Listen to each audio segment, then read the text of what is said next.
Hello friend. आज मैं ये इंडक्शन कुकटॉप के बारे में बात करेंगे। ये कुकटॉप में क्या फॉल्ट है। इसको सीरीज में लगाने के बाद हमारा ये जो बल्ब है 200 वाट का सीरीज लैम्प जो मैंने बनाया है, ये फुल ग्लो करता है। 200 वाट का जो बल्ब है फुल ग्लो करता है। इसको मैंने यहाँ सीरीज में लगाया है। चालू करते हैं। देखिए फुल ग्लो किया है और इंडिकेटर आपका ऑन नहीं हुआ है। ये देखिए, ये ऑन है, काम नहीं कर रहा है।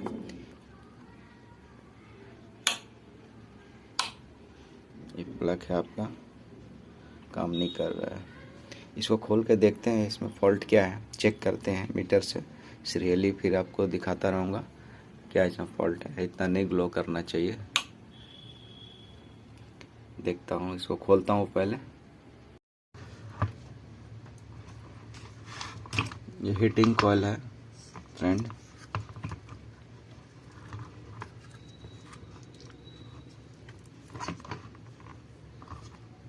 हीटिंग कॉइल,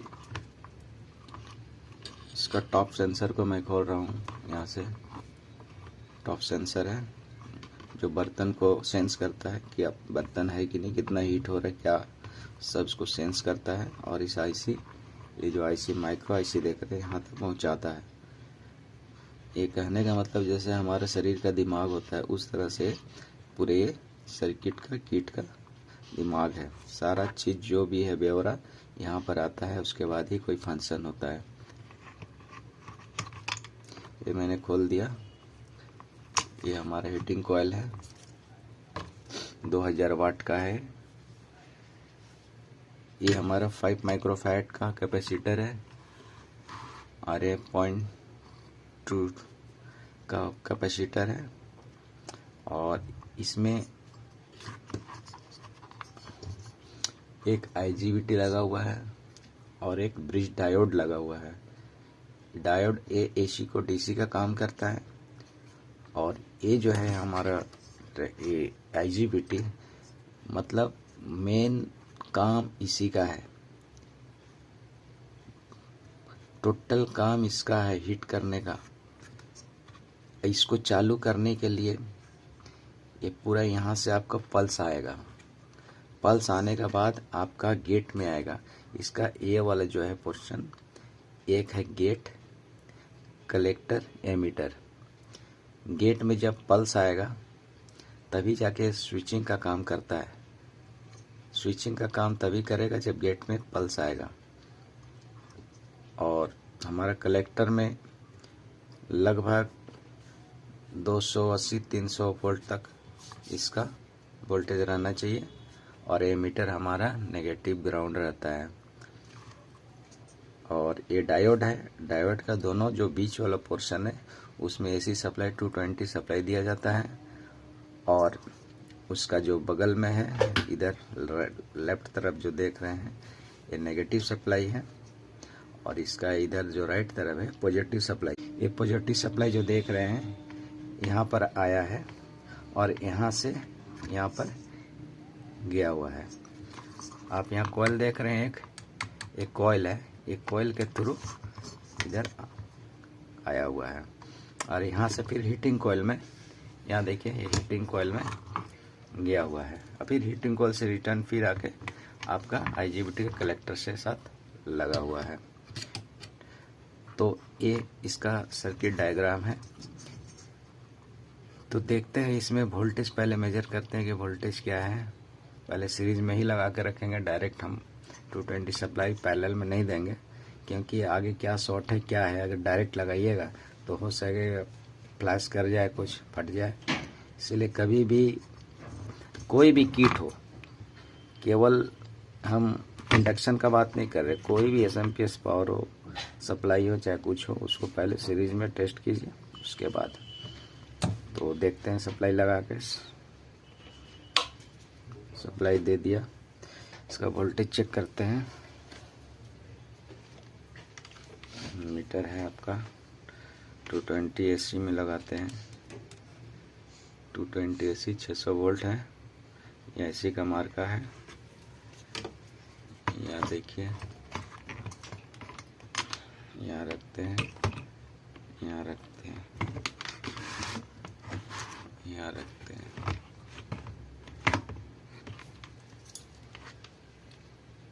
सप्लाई पहले देख लेते हैं।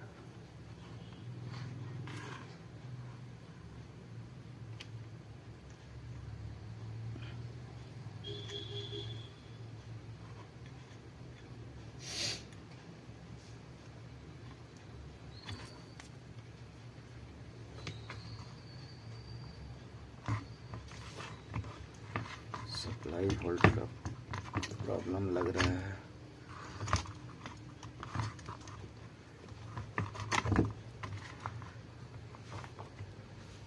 देख लेते हैं ठीक से। ये हमारा सप्लाई आया हुआ है।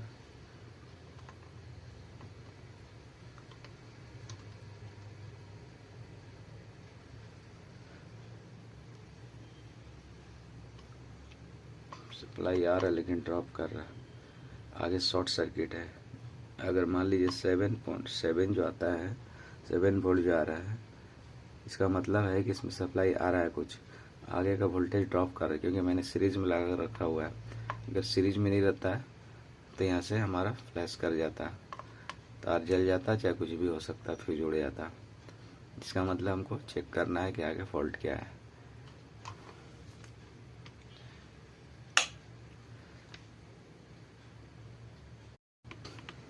फ्रेंड, इसका IGBT खराब हो गया है। इसका IGBT खराब हो गया है। हमारा ब्रिज ठीक है, ब्रिज सही काम कर रहा है, सही बता रहा। अब देख सकते हैं ब्रिज सही काम कर रहा है। ब्रिज का जो रेजिस्टेंस है अपना सही बता रहा। ब्रिज सही है, ब्रिज रेक्टिफायर सही है। ये आपका IGBT खराब हो गया है। देखिए यहाँ पर गेट्स के साथ कभी भी एमीटर कलेक्टर का कोई संबंध नहीं होना चाहिए, लेकिन ये आ रहा, बता रहा, रेजिस्टेंस बता रहा, पीक का आवाज आ रहा। कलेक्टर एमीटर दोनों का साथ जो होना नहीं चाहिए, सबके साथ कंटिन्यूटी बीप की आवाज आ रही है, नहीं आना चाहिए। गेट का साथ तो बिल्कुल नहीं आना चाहिए। इसको खोलते हैं, IGBT को, दूसरा IGBT लगाते हैं।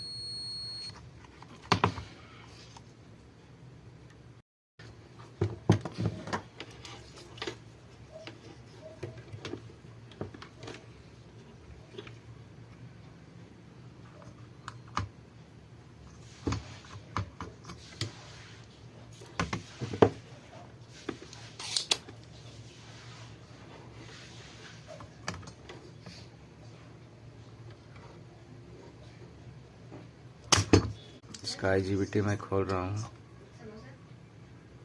IGBT खोल रहा हूँ।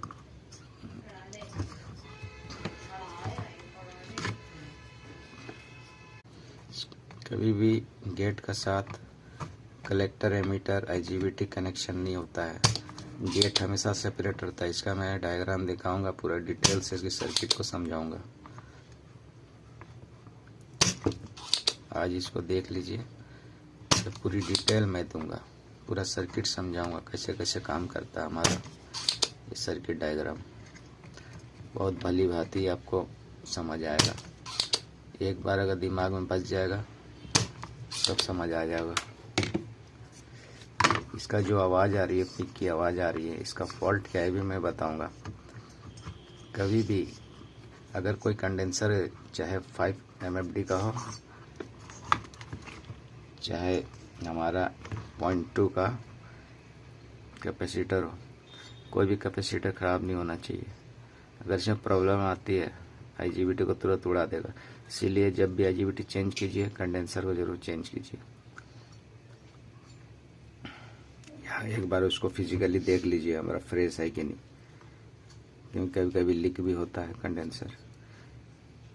अगर वैसा होता है बार बार, अगर चल रहा है तो ठीक है, अगर उड़ रहा है तो चेंज कर दीजिए। तो इसको खोल रहा हूँ, IGBT खोलता हूँ। ये हमारा ब्रिज डायोड है, ये IGBT। ये हमारा 5 एम्पी का कैपेसिटर है। अब इसको पहले चेंज करते हैं, इस IGBT को। डायोड हमारा ठीक है।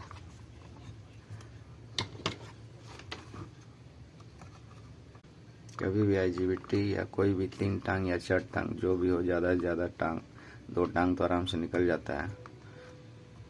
कोशिश कीजिए डिशोल्डर वायर का इस्तेमाल करने के लिए, सबसे बढ़िया होता है डिशोल्डर वायर।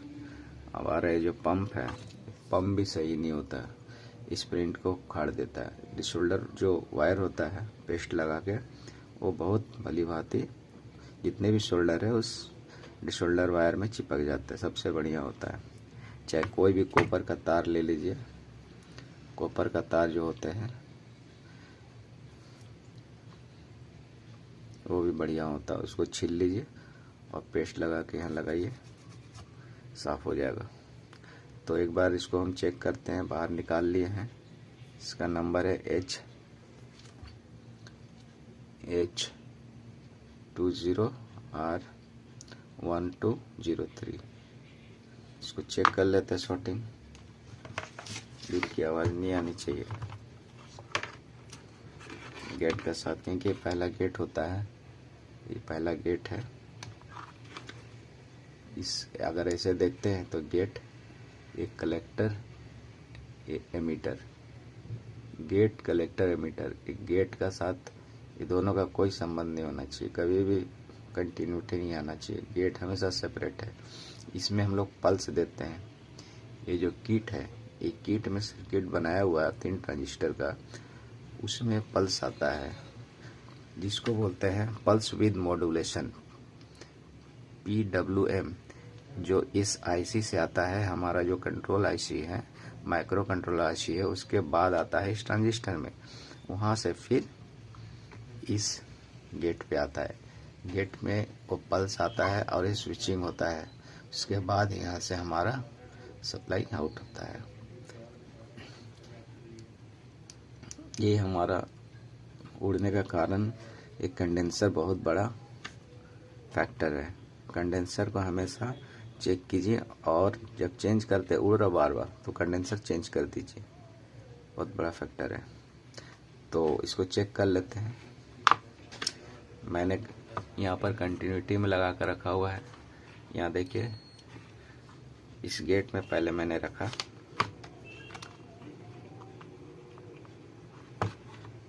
देखिए बीप की आवाज़ आ रही है। कभी ऐसा नहीं आना चाहिए। गेट का साथ कभी भी कलेक्टर चाहे एमीटर नहीं आना चाहिए। अभी गेट कलेक्टर को भी सटा कर देखते हैं, देखिए फुल शॉर्टिंग है। कंटिन्यूटी का मतलब फुल शॉर्टिंग है, तो इसको चेंज करना होगा। और एक चीज़ यहाँ देख लीजिए, ये शॉर्टिंग आ रहा है कि नहीं। ये हमारे जो गेट का साथ, इसमें शॉर्टिंग नहीं, बीप नहीं बनाता, नहीं बता रहा, यानी ठीक है। और इसको लगाने का बाद, और एक चीज़ है, लगाने का बाद आप बोलेंगे कि इसमें ठीक है, ऐसा नहीं होता है। लगाने से पहले आप एक सप्लाई दीजिए और यहाँ पर वोल्टेज चेक कर लीजिए। वोल्टेज नहीं आना चाहिए, सप्लाई पल्स PWM नहीं आना चाहिए इसमें लगाने से पहले कभी भी। जब तक आप बर्तन नहीं रखेंगे, सेंस नहीं करेगा, तब तक इसमें सप्लाई PWM नहीं आएगा। पल्स विद मॉड्यूलेशन इसमें तब आएगा जब बर्तन को यहाँ रखते हैं, तब इसमें सप्लाई आना चाहिए। अगर पहले आता है तुरंत IGBT को उड़ा देगा। इस IGBT के पीछे तरफ जो हीट सिंक है, यहाँ पर पेस्ट लगाना बहुत ज़रूरी है। पेस्ट नहीं लगाएंगे जल जाएगा, क्योंकि हीट सिंक के साथ वो जो एल्यूमिनियम का हीट सिंक है और ये जो हीट सिंक है, ये दोनों IGBT का जो हमारा हीट सिंक है, ये ज़रूर कांटेक्ट में आना चाहिए ताकि हीट को ले सके। जो भी इसमें हीट डेवलप हो, ये ट्रांसफ़र हो सके उसमें सही तरह से, इसीलिए इसको लगाया जाता है। और कोई काम नहीं है इसका, मतलब प्रॉपर रूप से इसका हीट को ऑब्जर्व कर सके, इसमें ऑब्जर्व हो सके। ठीक है, इसको पहले इसमें लगा लेंगे।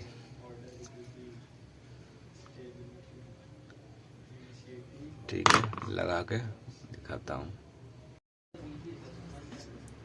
IGBT मैंने लगा लिया है और टाइट भी कर लिया है। और अभी एक चीज़ और देखिए, ये जो हमारा ब्रिज डायोड है इसमें भी आप स्क्रू पहले लगा लीजिए। अगर सोल्डिंग करने के बाद अगर लगाते हैं तो सोल्डिंग ब्रेक कर जाएगा, क्योंकि अपना जगह पे पहले इसको एडजस्ट कर लीजिए स्क्रू से जहाँ तक जाता है, तभी आप इसको सोल्डिंग कीजिए।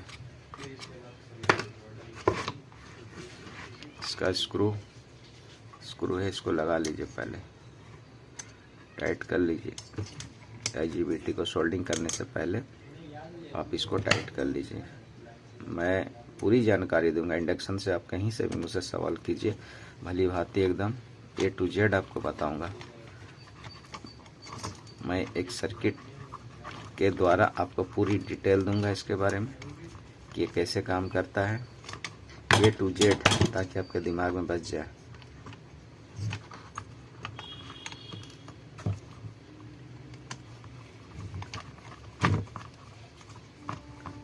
पूरी तरह इसको टाइट, बढ़िया से टाइट कर लीजिए।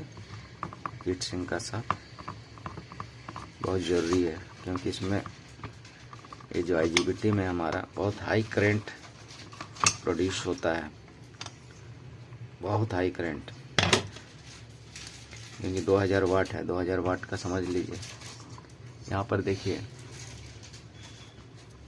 जितना बड़ा पिन निकल गया है इसको काट लेते हैं, क्योंकि ज़रूरत है नहीं, दिक्कत करेगा सोल्डिंग करने, आना जरूरी है, नहीं तो सोल्डिंग पकड़ेगा नहीं। फिर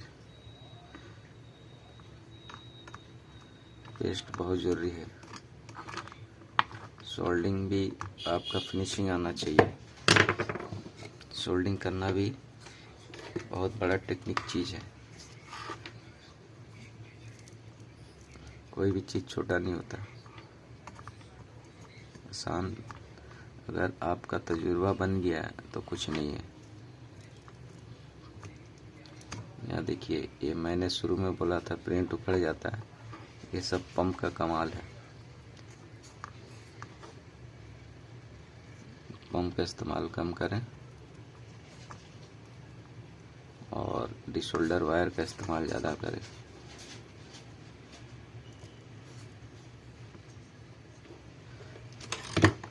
देखते हैं, इसको साफ कर लीजिए ब्रश से।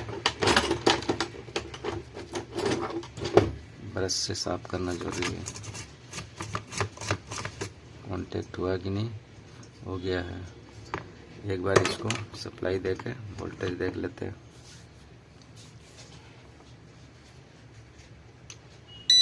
देखिए आवाज़ आई, इसका मतलब हमारा ठीक है। एक बार दिखाता हूँ। यहाँ देखिए मैंने लगाया सीरीज लैंप पे, ये देखिए यहाँ पर ऑन हो चुका है, ठीक है। बंद किया, चालू किया, देखिए आवाज़ आया, किट से आवाज़ आया। मैं आपको वोल्टेज दिखाता हूँ, इसको वोल्टेज आप AC में रख लीजिए, AC 600 वोल्ट। सीरीज में लगा हुआ है, सीरीज में ही टेस्ट कीजिए। ये देखिए सप्लाई 257 आ रहा, इसका मतलब पहले 7 वोल्ट आ रहा था सीरीज में, इसलिए आ रहा था क्योंकि आगे वोल्टेज मेरा ड्रॉप कर रहा था, ठीक है। इसमें एक कंडेंसर मैंने चेंज कर दिया 5 माइक्रोफैराड का, उसका चलते हमारा IGBT खराब हुआ था, मैंने चेंज कर दिया उसको। क्योंकि जब भी उसको IGBT चेंज कीजिए 5 का कंडेंसर आप ज़रूर चेंज कीजिए। 5 का कंडेंसर चेंज कर दीजिए, क्योंकि DC के बाद जो भी वोल्टेज हमारा 200-300 करीबन आना चाहिए, जो नहीं आ रहा था, तो मैंने चेंज कर दिया, ठीक हो गया है। इसको अभी हम फिट करते हैं, उसके बाद फिर दिखाते हैं।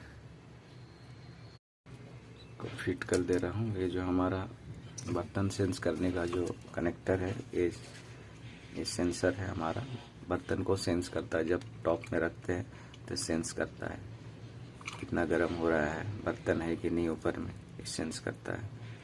तो ये हमारा कनेक्टर है, यहाँ लगा दिया।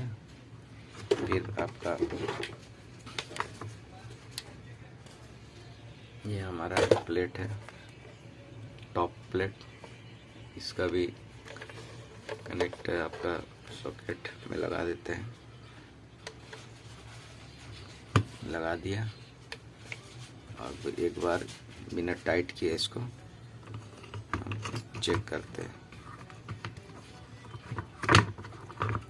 इसको मैंने ऐसे ही रख दिया, इसको मैं चालू करके देखते हैं।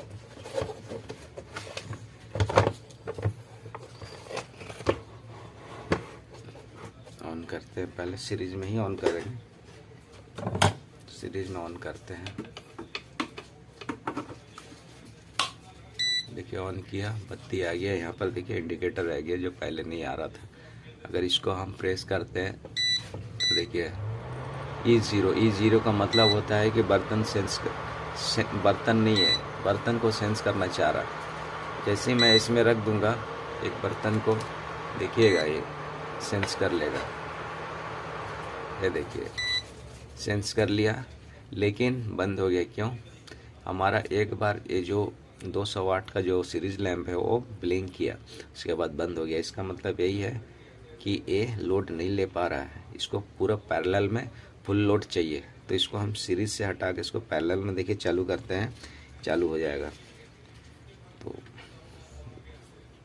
कर रहा हूँ, यहाँ पर से हम इसको सीरीज में दे रहे हैं। अब सीरीज में दूंगा, इसमें देखिए सीरीज में दिया, अभी मैं चालू कर रहा हूँ। देखिए पैरेलल में आ गया। अब फिर मैं बटन दबा रहा हूँ, देखिए 800, और यहाँ पर देखिए खोलने लगा, तुरंत बंद कर दे रहा हूँ। यानी ये हमारा बन गया। प्रॉब्लम इसका यहीं पर था कि हमारा IGBT शॉर्ट होने के कारण जब मैं सीरीज में लगाया था तो इसमें 7 वोल्ट इसका इनपुट सप्लाई आ रहा था। इसका मतलब है कि आगे शॉर्ट है, शॉर्ट होने से ही वोल्टेज को ड्रॉप करता है और फुल लाइट ग्लो करेगा। तो IGBT शॉर्ट हो गया था, मैंने दिखाया। और IGBT शॉर्ट होने का मतलब क्या है कि उसका जो 5 माइक्रोफैराड का जो कंडेंसर था वो फॉल्ट था, ठीक है, वो ख़राब हो गया था, उसको मैंने चेंज कर दिया। धन्यवाद दोस्तों। अगर ये वीडियो अच्छा लगे तो लाइक कीजिए, शेयर कीजिए और सब्सक्राइब ज़रूर कीजिए। और इंडक्शन से रिलेटेड कोई भी प्रॉब्लम हो आप मुझे मैसेज कीजिए, मैं इस इंडक्शन को और भली भांति समझाने का कोशिश करूँगा आके। धन्यवाद।